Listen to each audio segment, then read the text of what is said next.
Terceira parte, foca nas específicas. Agora a gente fala de função sintática e de semântica, mais especificamente nos fenômenos de ambiguidade e polissemia. Sem perder tempo, vamos para a questão. Questão da Unicamp. A experiência que comprovou a existência da partícula conhecida como bóson de Higgs teve ampla repercussão na imprensa de todo o mundo, pelo papel fundamental que tal partícula teria no funcionamento do universo. Leia o comentário abaixo, retirado de um texto jornalístico, e responda às questões propostas. Por alguma razão, em língua portuguesa, convencionou-se traduzir o apelido de bóson como partícula de Deus, e não partícula Deus, que seria a forma correta. Explique a diferença sintática que se pode identificar entre as duas expressões mencionadas no trecho reproduzido. Partícula de Deus e partícula Deus. Volta para cá. Quando a gente fala de sintaxe, a gente precisa entender antes de tudo que sintaxe é a parte da gramática que estuda as relações, ou entre os termos de uma mesma oração, ou entre as orações. Então toma muito cuidado com qualquer definição sobre sintaxe que você considere como congelada. Vou dar um exemplo muito simples, que é o caso do sujeito. Quando a gente fala de sujeito, durante muito tempo a gente ouve as pessoas dizendo que o sujeito é aquele que pratica a ação. Aí a gente tem alguns problemas, né? Primeiro, se sujeito fosse aquele que praticasse a ação, verbo de ligação, que normalmente expressa estado, não teria sujeito. Se sujeito fosse aquele que praticasse a ação, eu inviabilizaria na língua uma estrutura conhecida como voz passiva, que tem esse nome exatamente pelo fato de o sujeito sofrer a ação apontada pela locução verbal ou pelo verbo mais partícula ser.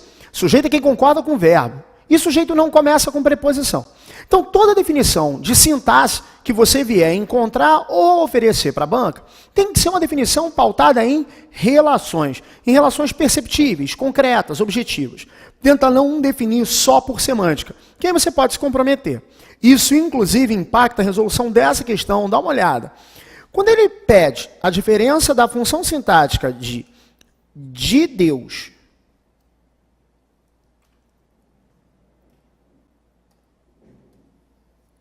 e Deus, ele, na verdade, está trabalhando duas relações que envolvem o mesmo substantivo, partícula.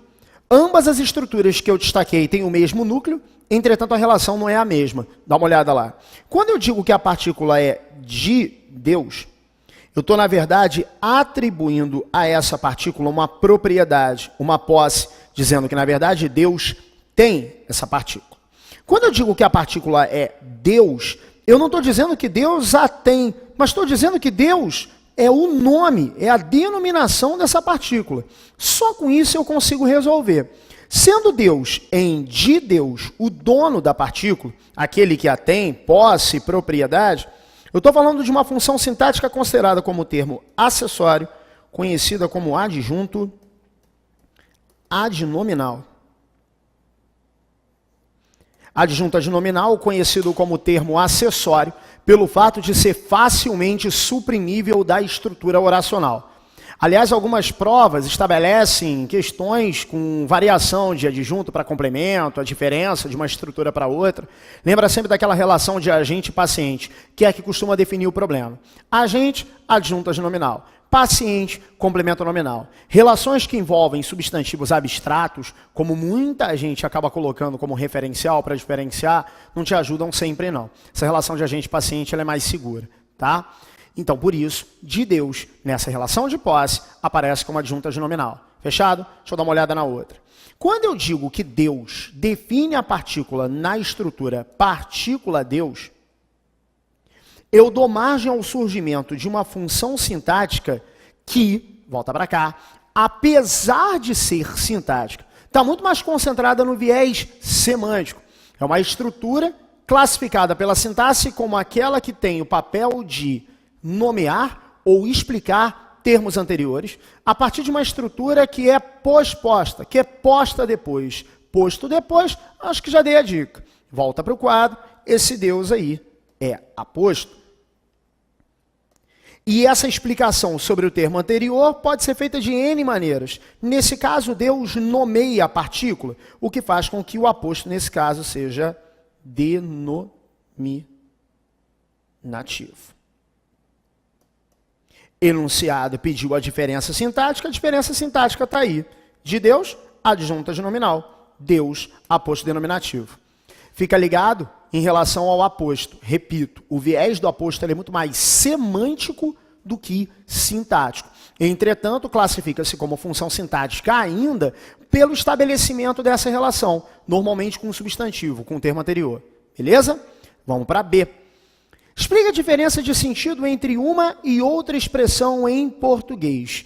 Quando eu defini a adjunta de nominal, eu coloquei para você que de Deus, Deus funcionava como dono, como proprietário dessa partícula, semanticamente falando. Então, quando eu digo partícula de Deus, eu estou atribuindo, volta para o quadro, e registra lá, esse valor de posse. Tudo bem até aqui? Entretanto, quando eu tiro o D de cena e eu tenho partícula Deus, funciona como a própria classificação que a gente deu, simplesmente como uma nomeação. E aí volta para lá, para você ter isso registrado. Deus, em partícula Deus, passa a ser uma nomeação, uma intitulação ou qualquer coisa que o valha. Tudo bem? A própria semântica que Deus apresenta no segundo trecho, em partícula Deus, justifica um pouquinho daquele papo que a gente bateu sobre o fato de o aposto não ser muito como as outras funções. Fica ligado que a tua prova pode explorar isso. Tudo bem? Fechado? Vamos para a segunda desse bloquinho. Deixa eu dar uma olhada na FUVEST agora. E Milor, que já havia aparecido numa outra parte dessa aula e volta a aparecer. Milor, na verdade, assim como outros autores, são bastante explorados em prova, principalmente pela capacidade de significação que eles conseguem promover. O Milor, então, é incrível. É incrível a capacidade que ele tem de gerar duplo sentido, de gerar, às vezes, múltiplas significações, ambiguidade e polissemia, pratos cheios para uma prova instrumental, como eu defini lá na primeira parte. Dá uma olhada comigo de novo. Ditadura, democracia. A diferença entre uma democracia e um país totalitário é que numa democracia todo mundo reclama, ninguém vive satisfeito. Mas se você pergunta a qualquer cidadão de uma ditadura o que acha de seu país, ele responde sem hesitação, não posso me queixar. Para produzir o efeito de humor que o caracteriza, esse texto emprega o recurso da ambiguidade? Sem dúvida alguma, sim. Só que antes de a gente responder a questão como um todo, deixa eu me concentrar numa palavra que eventualmente aparece em enunciados de vestibular e que de vez em quando dá uma certa desestabilizada em certos candidatos, volta lá, que é a palavra humor. Professor, eu não ri. E se eu não ri, não tem como responder. Muita gente trava na resolução de questão de humor pelo fato de não ter conseguido achar graça naquilo que foi colocado. Então, vamos resolver esse problema de uma vez por todas? Dá uma olhada de novo e fica com isso registrado. Quando a prova falar em humor, você vai pensar na hora em quebra da expectativa. Falou em humor, pensou imediatamente na quebra de algum padrão antes esperado. E acredito que você já tenha percebido o quanto isso aconteceu no texto do Milor. Dá uma olhada nele de novo. Quando ele diz, não posso me queixar. Não posso me queixar é o motivo de toda ambiguidade. Se você parar para pensar, a expressão não posso me queixar, ela está muito mais vinculada a algo de que não se pode queixar por estar tudo bacana, positivo, de uma forma saudável, que agrade, do que por uma impossibilidade de você exercer esse direito ou esse ato da queixa. Volta para o texto. O texto diz que o cidadão de uma ditadura diz não posso me queixar. Quando o cidadão da ditadura diz não posso me queixar, ele está dizendo que mesmo que ele tivesse a vontade da queixa, ele não poderia exercê-la. Então o enunciado queria saber se existe ambiguidade? Sim, existe. Porque ele parte de um conceito original, que é o não posso me queixar. Volta para o quadro e registra a ideia de satisfação. Essa expressão, repito, normalmente está vinculada ao viés de que está tudo certo, está tudo ok.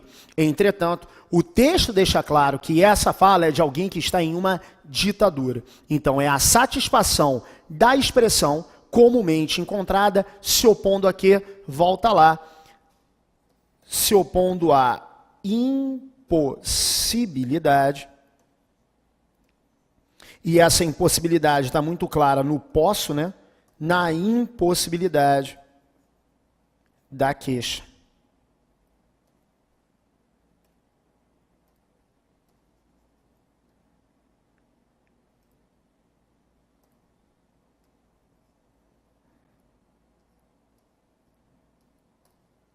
Então é ambígua sim e é ambígua por essa dupla significação. Primeiro, tá tudo bem, não tenho do que me queixar, e nessa outra possibilidade, estou em meio a uma ditadura, eu não posso exercer esse direito como cidadão. Fechada a segunda, tranquilo, tua prova vai explorar muito a questão da ambiguidade. E aí você tem que estar atento, porque a ambiguidade sempre parte de um trecho.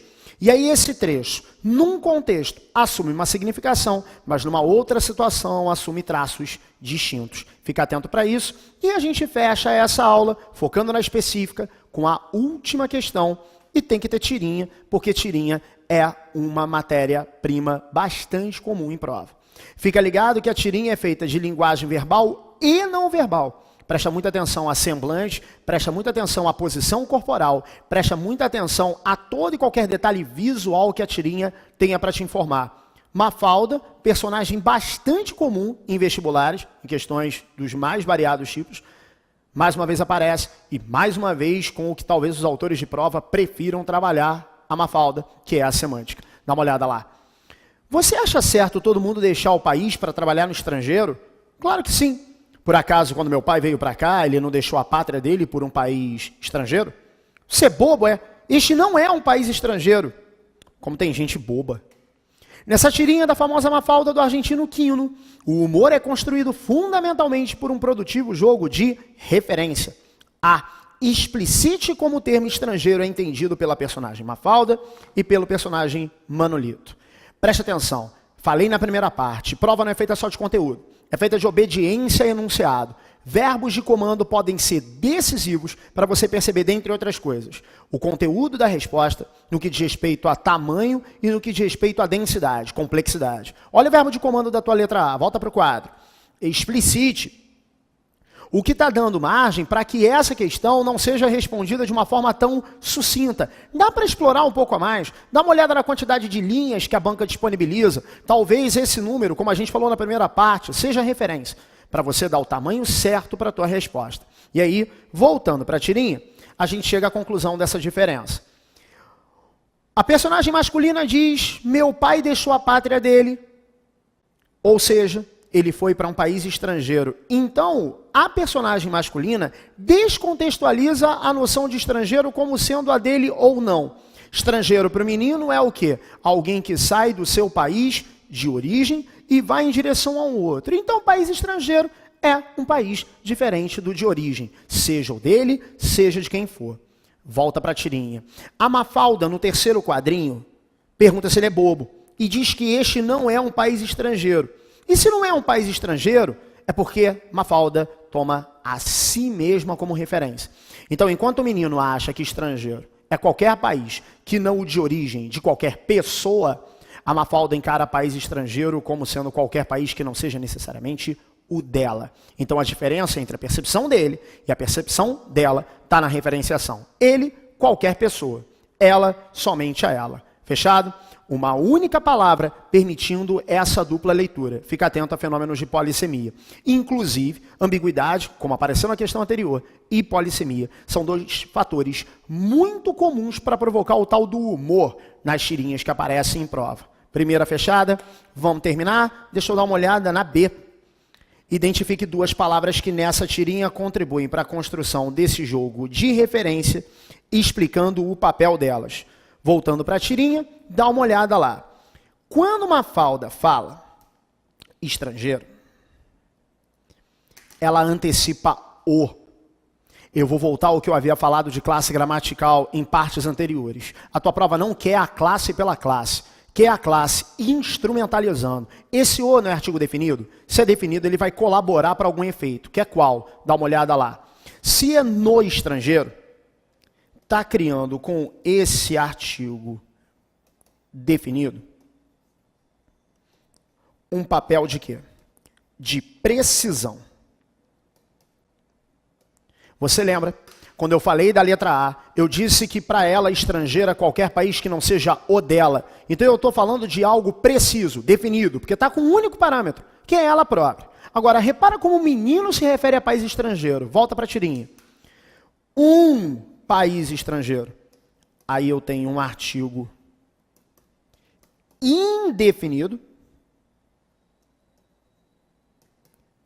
conseguindo um efeito de generalização.